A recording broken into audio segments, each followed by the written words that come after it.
And I ain't hit no drop in a minute. No, I'm about my business. Rappers Got Podcast, episode 59. This is your host, Diggy Metro. 58, your host, Diggy Metro. Bailz Pagliacci. We just went over this. Oh, my God. And today we wanted to talk about being embarrassed by your music. And why are you embarrassed by your music? And does that mean that you should stop making that style of music? What are your thoughts on this? Well, first and foremost, speaking of being embarrassed, my stomach was out the last podcast. If you're watching on YouTube, I apologize for that. It won't happen again, guys.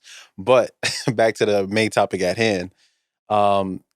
Definitely understand, what it's like to feel embarrassed by certain things that I'm doing or saying within my music, or just having people listening to it. And that sort of embarrassment or that uncomfortability just comes from, number one, not really knowing what back then at the time, what the music is able to do. And I mean, I still kind of feel it sometimes still to this day. I think that's kind of like the artist experience. Like when you're releasing something new to the world, you have this kind of fear of like how people are going to receive it. But there's more or less of an embarrassment because I know it's coming from a place of like, me and from my heart and in my mind, and more so than what I used to do before when I was chasing validation from people.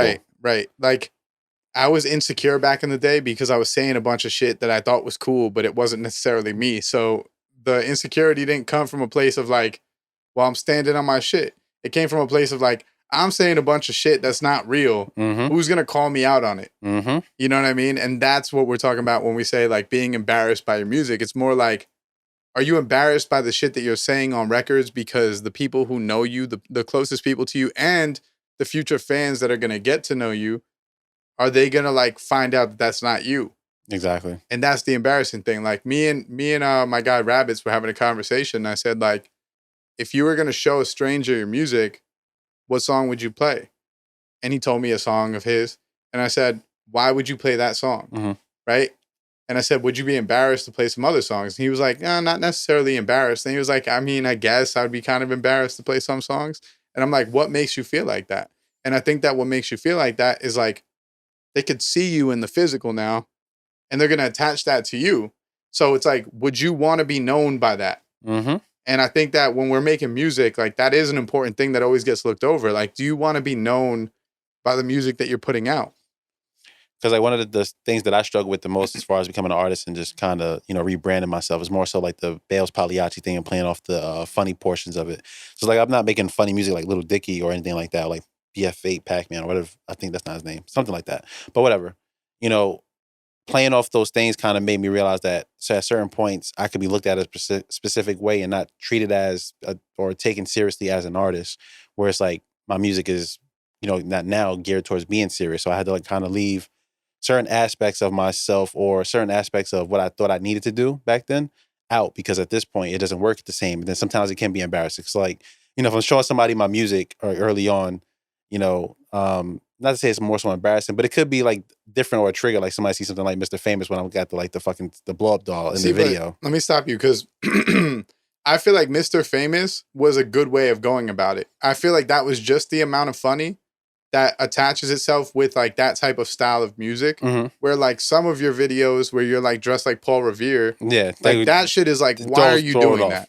You know what I mean? Like because the song doesn't match it. Like the song is not a funny song. So like if an artist is out there making like a comedic song, then the video could be comedic. But if the song is serious, there could still be a sense of comedy in it, but mm-hmm. like it doesn't have to be like all out. What the fuck is going on right now? And that's kind of the thing too, because it's like within me knowing like what I know now as far as like advertisement and shit like that, having a sex doll in the video isn't the best thing for marketability in a sense, because like sometimes you can't really advertise certain parts of the song. So that's a good point. That's a good point for like a lot of young artists at home. Like when you're making a music video, are you thinking about the ads? Yeah, you got to think about those things, because like, that shit definitely plays in the long run. Like for instance, the other day I'm watching YouTube and an ad pops up because I don't pay for no fucking ad free. You know what I mean? YouTube Red could eat my ass.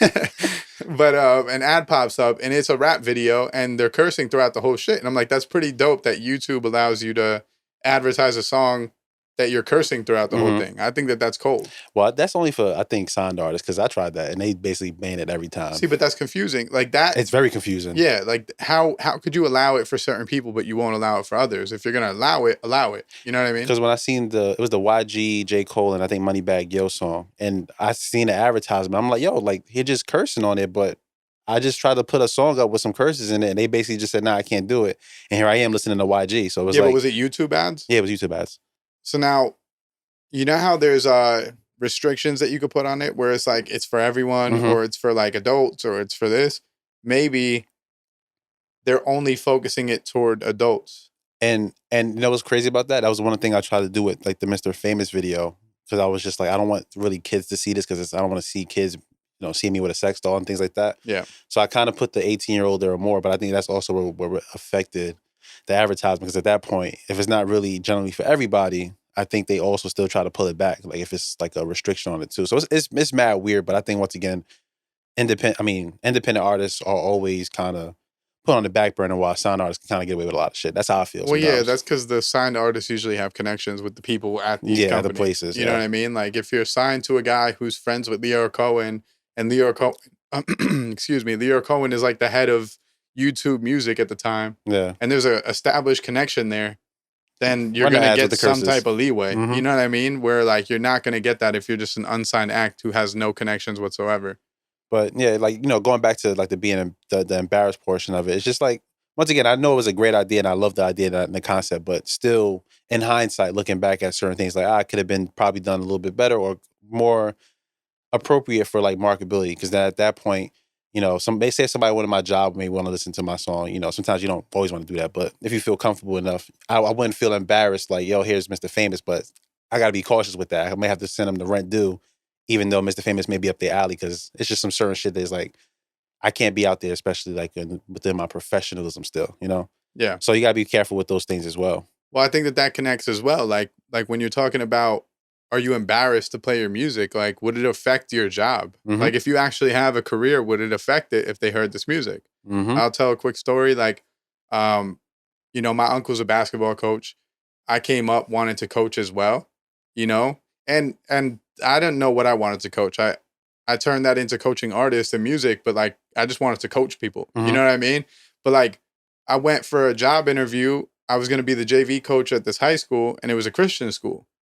And they did a deep dive on who I was, and they found videos of me rapping on YouTube, and they nixed it right there. Get him out of here. You know what I mean? And like, that could happen. Yeah, that's a fact. You hear these stories all the time, and for the most part, you're like, that's not going to happen to me, but it does. It happens a lot. So that's a perfect example of like my music actually affecting my money.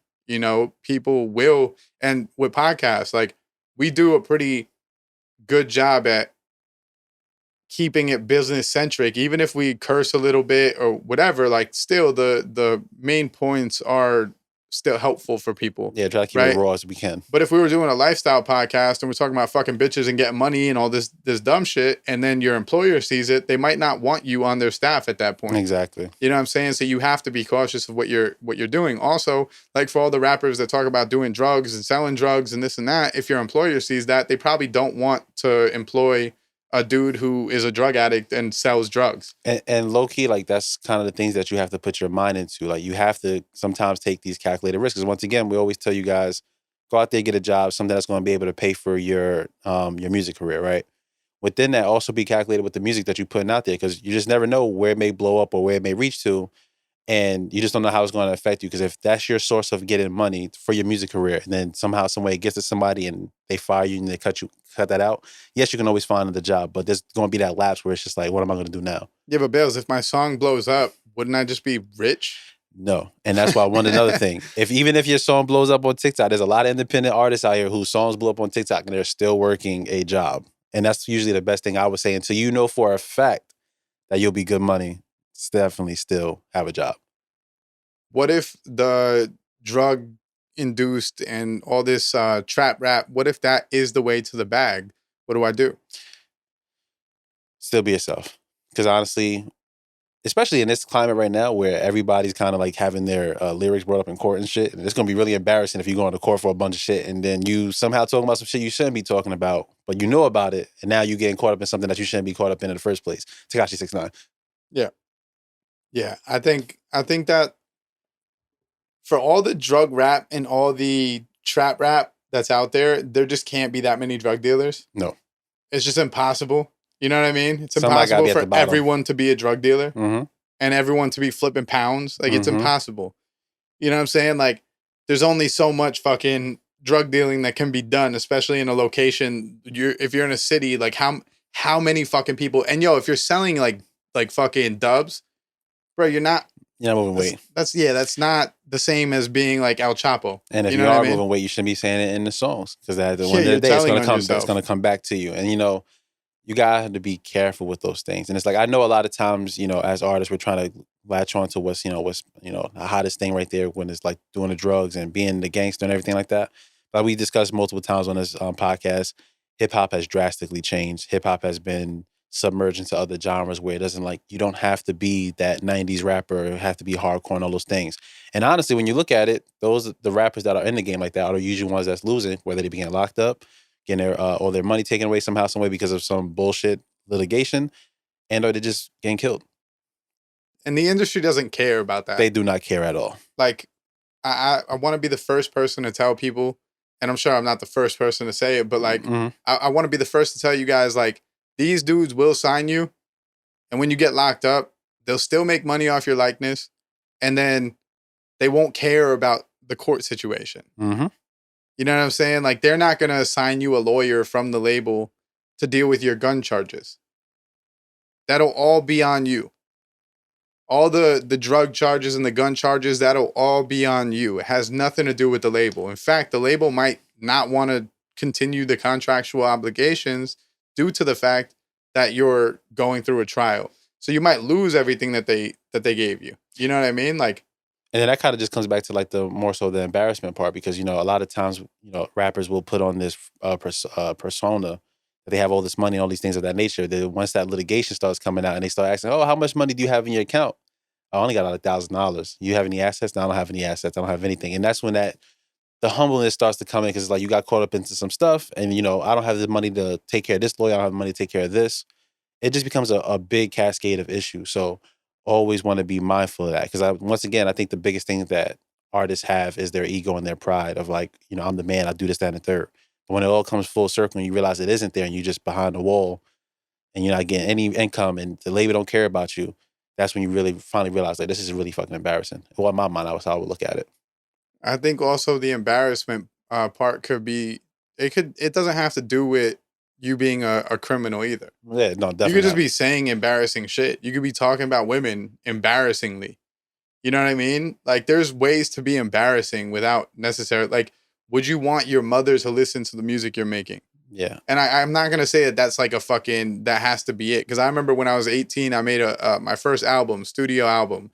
And when I dropped it, I remember my grandma trying to be supportive, went and listened to the album. My family too. And I remember her being like, I can't even listen to that. Like, it was so vulgar, and at the time being young, I was like, that's not for you anyway. Mm-hmm. You know what I mean? I don't care that you can't listen to it. I'm not making it for fucking 60-year-old people.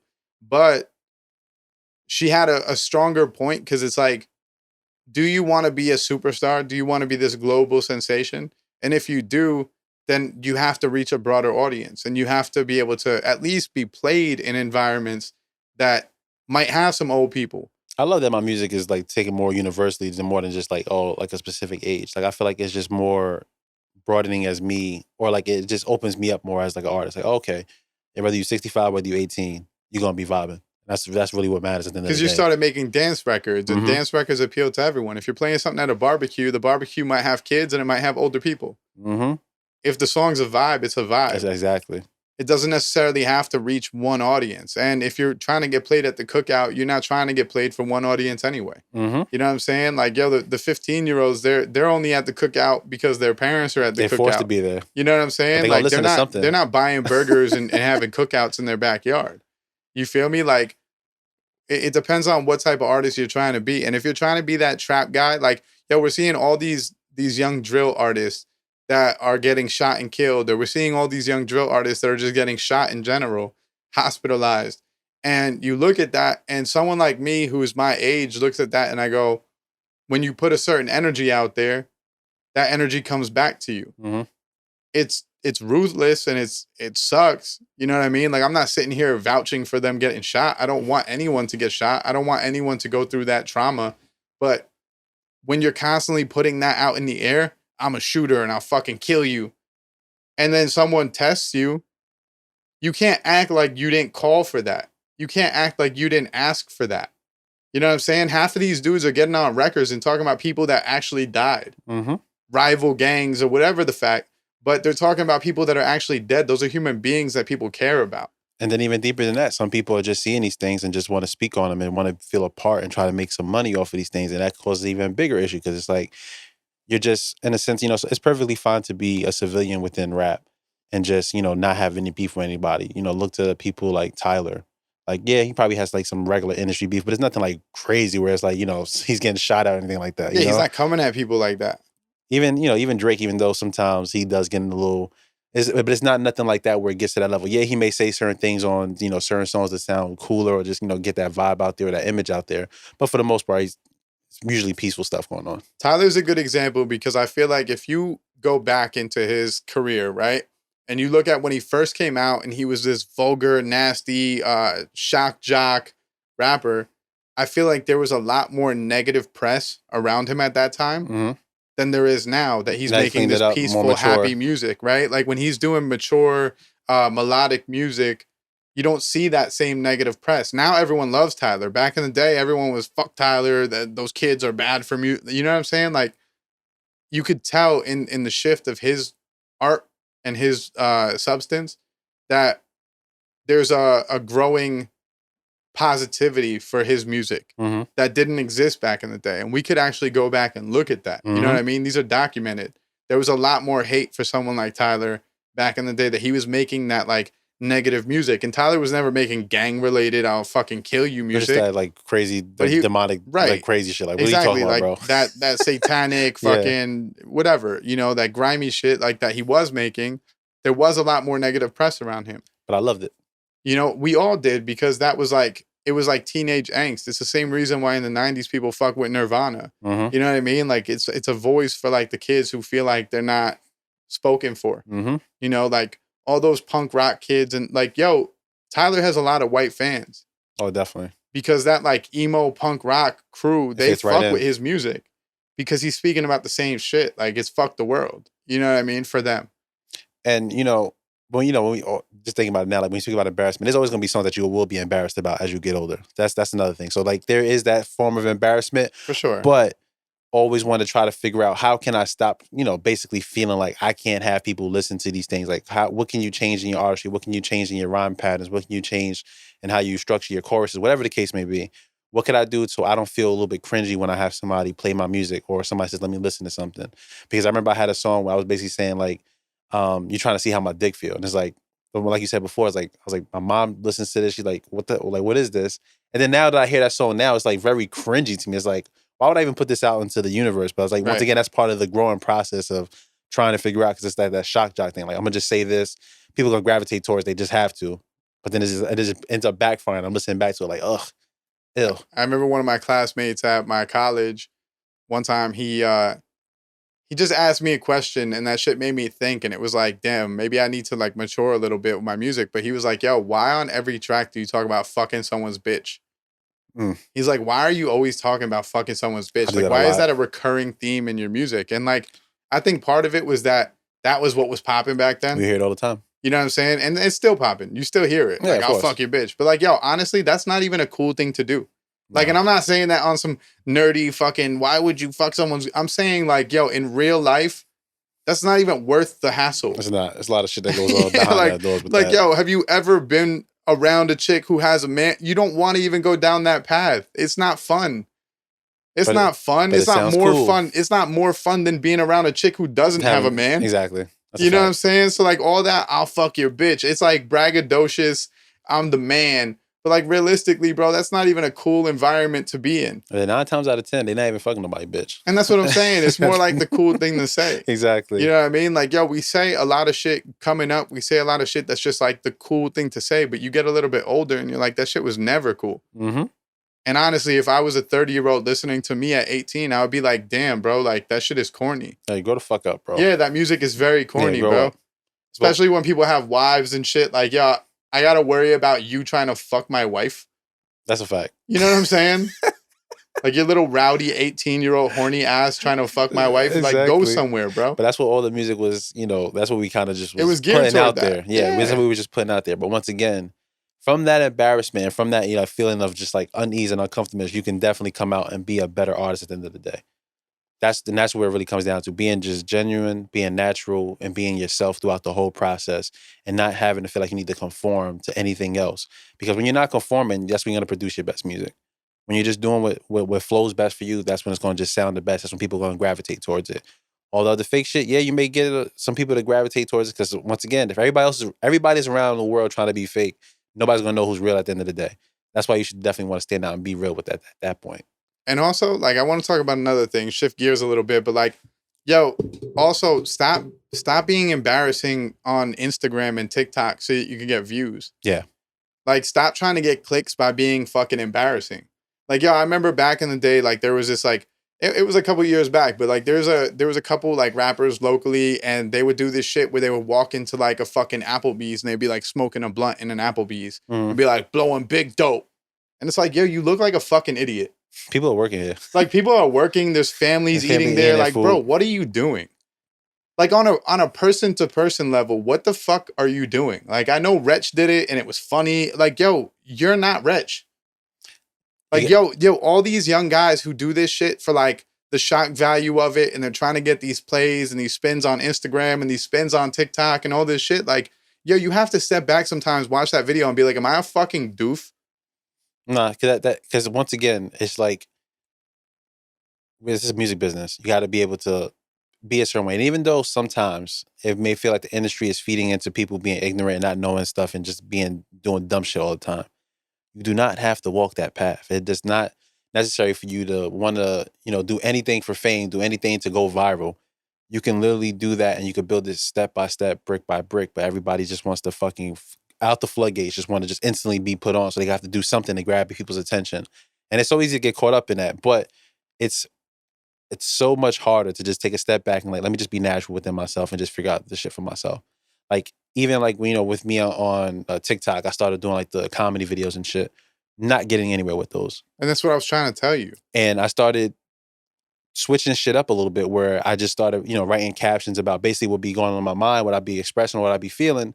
Those videos get way more interaction than me trying to be funny with my music. So it's like, there's certain things you just got to be able to pay attention to. Yes, I may be a funny person, but that's not going to do the best for my music. The music is always going to feel better when somebody's able to connect to it and like my real words and my real emotions. Because at the end of the day, this is a career, right? And in your career, what you're doing online is all advertising. Yes. Your career. And now if you're online and you're advertising comedy sketches, are you a musician or are you a fucking comedian? You're going to get boxed in as a comedian.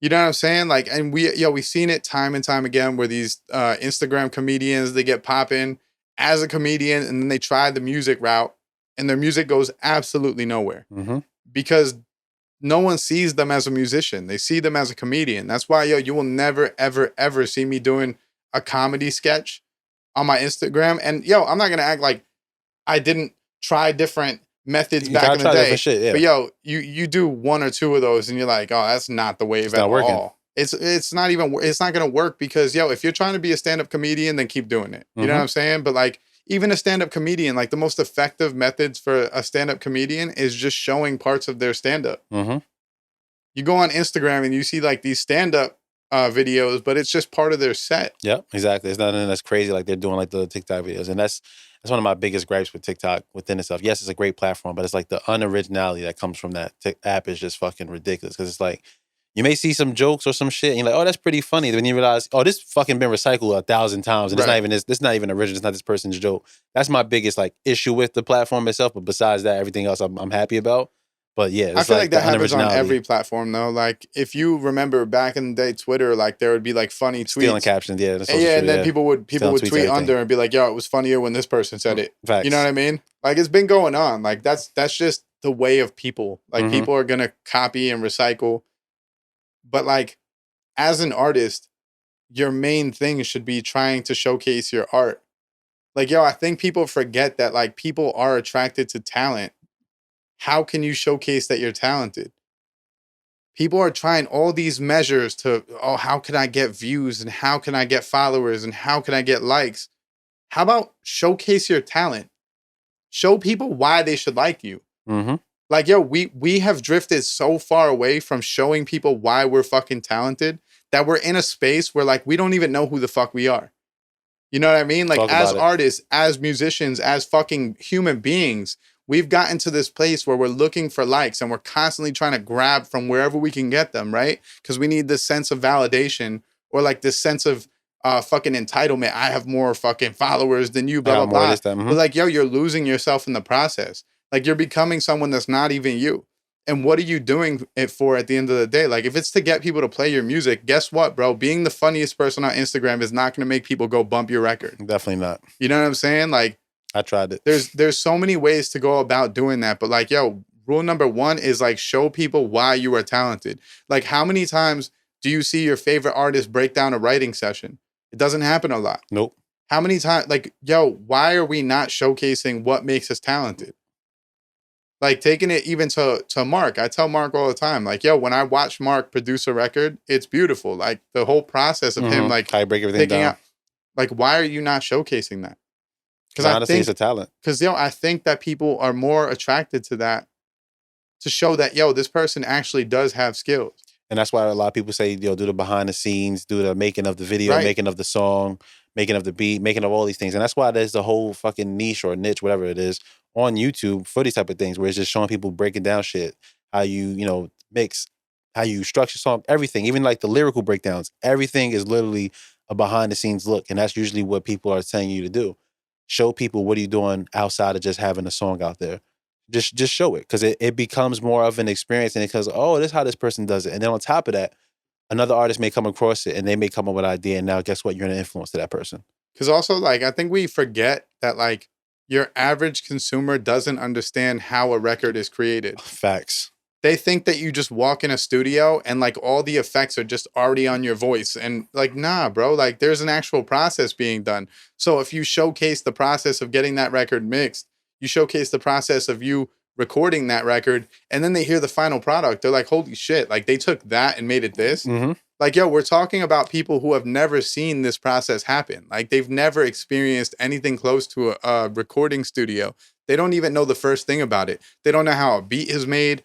They don't know any of this. They don't know how samples are done. Like, yo, think about all these different pages that, like, I think it's not who sampled, but there's like a new sample page on Twitter that like shows what record they pulled from, and then it like speeds it up. It's like they upped the pitch, they did this, right? And yo, the amount of people that are amazed by how a sample is done, I get amazed by it every time. But like for us, like we're around shit like that all the time. So for us, it's like second nature. For these people who are not around music and don't understand how that whole process goes down, that's amazing to them. Because a lot of times I tell my friends, like, yo, I'll play one song, like, yo, do you hear this and that? And they was like, nah, I never heard it, but I hear it now. That's crazy. I was like, yeah, because you wasn't paying attention to it. But, once again, the regular consumer does not notice a lot of the shit that goes into music. And if you're able to break those things down, it makes it seem, or not gonna say make it seem, it shows how, like, fucking intriguing this is, and, like, how you can take one simple idea and blow that shit up to the most craziest thing ever. And I think that also ties in with the embarrassment. Don't be afraid to show your process. Don't be embarrassed to show how you write your songs. I used to feel all type of way because I can't freestyle and I couldn't just come up shit with the top of my head. And I was like, I can't let anybody know that. Now, like when I go and write my songs, I show people like, yo, this is how I basically do it. I'll go to fucking, what's this shit called? Rhyme Zone sometimes. Yeah. It's like if I'm trying to piss some shit together, I go to fucking Rhyme Zone. I don't give a fuck. I'll try to get the song done. And I'll fuck around with different things. But I used to be embarrassed, like, yo, I can't fucking come up with the top of my head. But now it's like, I don't even care. Like, I make great music by writing my shit down. I think that's also because the time frame that we came from, like that was expected. The thing to do. You know what I mean? Like people banging on the desk and you rapping along with it. Like that was the skill set. Like you had to be a freestyler back in the day to be like, yo, he's a talented rapper. But like, even back then, bro, people are in studio sessions writing songs. They're not sitting there like, yo, people bring up like a Wayne or they bring up like a Jay-Z, these guys who like sit there for like 10 minutes and then they're like, yo, I got Professor it. X. Like, bro, That's not normal. It's not. Like in normal writing sessions, bro, that shit is not normal. And all you kids out there, we've talked about this, but all you kids that are punching every single line and freestyling it off the top of your head, that's not freestyling because you're punching every line. That's writing. You're writing it. You're just not putting it down on paper, but you're writing it. You're just freestyling off the top, line by line. That's not any different than writing. In fact, you'd have an easier time writing it down because then you could go to the studio with a fully thought out song and just record it. The amount of sessions that took 2 hours to record a 1 minute song is fucking crazy. It's embarrassing. Like, yo, I had to do that shit so many times to where I'd be like, yo, why the fuck can't this person just write their record? Like, they're wasting so much time and so much money and effort doing this style of, nah, I just feel like if I write it down, it sounds like I'm reading it. That's because you don't know how to read it. Exactly. And it's like, once again, it's more so just because you want to put on the facade and you want to look cooler and you want to put the image on. But it's like, once again, it's perfectly fine. Because when shit doesn't go the way that you want it to sound, that's when you feel the most embarrassed. Like, oh shit, this shit sounds kind of trash. I don't want to let nobody listen to this. And you're like, why you don't want to let nobody listen to it? Because it was an incomplete thought. On top of it being an incomplete thought, it just sounds horrible once it's all put together. And it's just like, yeah, I don't want this anymore. I'm not gonna release this. And that's how that vault starts piling up. That's another thing. Like, yo, when these guys are coming off the top of their head, they're not saying anything. Nah. You know what I mean? Like, they're just rhyming. And it's not just about rhyming. Like, yo, when we listen to music, we're trying to gain something from it. And you could say, okay, they gained a vibe from this. That's cool. Sometimes, yes. But sometimes y'all be repeating the same lines on every single song. Mm-hmm.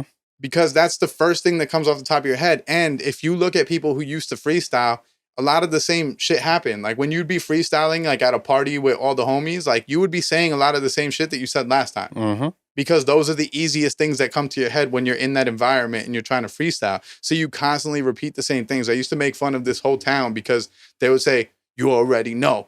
That's how they would start all their freestyles. And I'm talking about like 10 different people. They were always like, you already know. And I got Like, the yeah, flow.